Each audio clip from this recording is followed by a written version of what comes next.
Hello everybody, it's me, Elliot from ETJ English, your British pronunciation and accent reduction coach.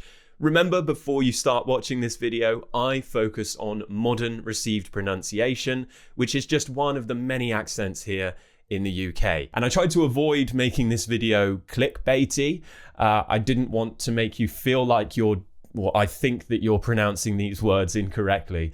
It's just mistakes that I hear a lot of my students and members of my pronunciation course make. So combinations, certain spellings of words, just words that I always hear pronounced incorrectly from different people all over the world. And remember, I always focus on high frequency words. I don't see the point in teaching you random words like anti-disestablishmentarianism. Nobody's going to use that word. I don't think so.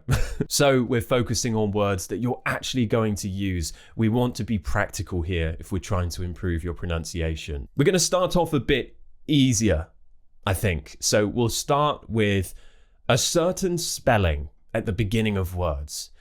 Words which begin with C-O-M or C-O-N. Many of my students, they pronounce them as com or con. For example, complain, condition, but I want you to know that we'll only pronounce them with a strong vowel if that syllable is stressed.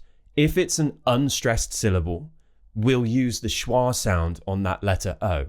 So it will be k, that's a schwa sound, relaxed mouth.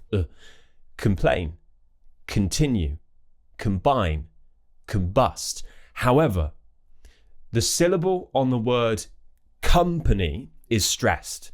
So that's why we're using an sound and not a schwa sound. So just remember that C-O-M or C-O-N, if it's an unstressed syllable, it's going to be most likely kn or km using the schwa sound. Complain, continue, combine, combust, condition. Okay, kn. Just remember that. The next one is countries ending in land. Whoa, the amount of times I've heard people say England.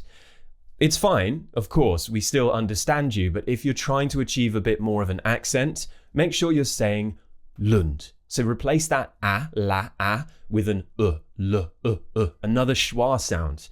England, Scotland, Ireland, Iceland, Switzerland. The only exception is I do hear a lot of British people say Thailand instead of Thailand.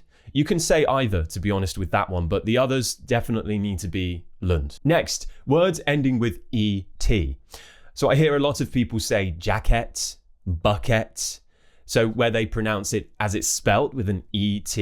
However, in British English, it's going to be it. So for example, instead of jacket, it's going to be jacket, bucket, rocket. So it, like it is, it. Jacket. Now, there are some French loan words where it will be different. So, for example, ballet, gourmet, and buffet, where we're going to do an A sound and we've kept the kind of French style pronunciation.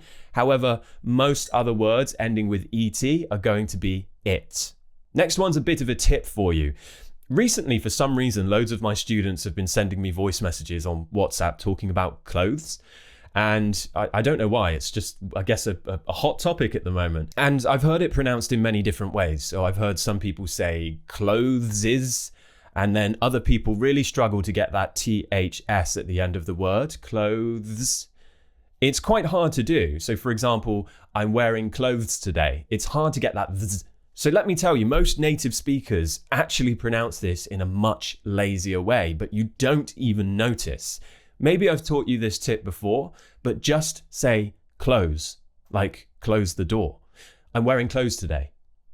It's so simple. That's all you have to do. This should completely change the way that you pronounce the word, but nobody's going to notice. Removing that TH, it's fine. It's like it's being camouflaged by the other sounds, and with context, people will completely understand you. To me, when I hear people do this, they don't even realize that they're doing it, native speakers. They just do it, and it's what we do. So clothes instead of clothes. Now, of course, you can try to really make the effort, clothes, and that's fine, but just letting you know that most native speakers will say clothes. How would you pronounce this word? If you're looking for a received pronunciation, you would say often without the T. So it wouldn't be often, it would be often. There are some accents in the UK where they'll say often, but with an RP accent, it's definitely often. And the same thing goes for this word, which has two common pronunciations. If you're going for more of an RP accent, just say schedule. If you're a perfectionist, you want to keep that RP, schedule. But it's not a problem if you say schedule. You can do either. I do both. I mix it up sometimes, but most of the time I stick to schedule. You'll hear most people on BBC News say schedule instead of schedule, for example. Next word I think confuses a few people. Do we say research or do we say research? And technically it should be both. So if it's a noun, it will be research. For example, it's a research paper. But if that person is doing this, then we would say, for example, he will research the topic. So when it becomes a verb, it changes from the noun version, research, to the verb version, research. The stress shifts to the second syllable. And this happens with words like record. So for example, a music record, but to make that music record, they need to record it. So again, the stress is shifting. Next one, address. So we don't say address, that's how they'd say it in the US. We say address. There's a nice schwa sound there at the beginning again. And it might seem like an obvious one, but this is one of the big barriers that students of mine find hard to get over. And it's getting used to this very RP style of speaking by saying can't instead of can't, last instead of last, example instead of example, bath, castle. So we don't say bath, castle. Now again, in many parts of the UK you will hear bath, but generally if you're looking for an RP accent or even a modern RP accent, you will want to say bath, last, example, fast, past. There's not really a reason for it. It's just, as I say, it's an inconsistency. So there are just some words where we're going to say are instead of am, but that's only in this kind of modern received pronunciation and a few other accents in the UK.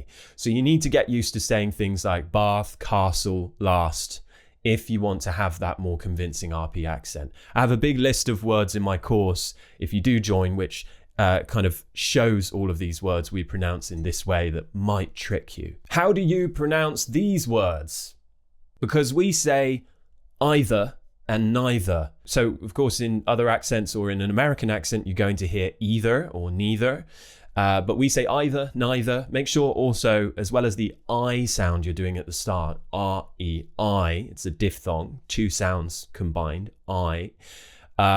Also make sure that you're removing the R from the end, of course. So either. Advertisement. We don't say advertisement, we say advertisement. Vegetable. So we don't say vegetable, we just say vegetable.